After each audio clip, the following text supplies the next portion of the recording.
Habang nagdadasal, tas bebentahan ho ninyo. Bigyan niyo po silang pagkakataon na magsimba. Bigyan niyo po sila ng pagkakataon na magdasal.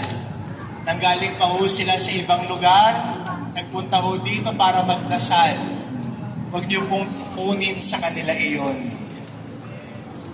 Nakikiusap na po ako. Bigyan niyo po sila ng pagkakataon na magdasal.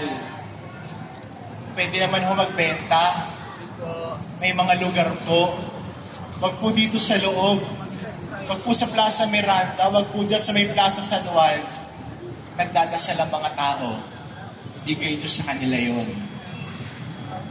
Pagkatapos sila magdasal at pauwi, doon nyo sila bentahan. Wag habang nagdadasal. Huwag niyong kunin sa kanila yon. Wag habang nagmimisa. Dahil ang misa ang pinakamahalagang panalangin ng isang Kristiyano. Sana naiintindihan ng mga nagtitinda. Di namin kayo pinapaalis, ilagay natin sa tamang lugar. Bigyan ng pagkakataon ng bawat deboto na magdasal at makipag-usap sa buong Nazareno. Do not take that away from them.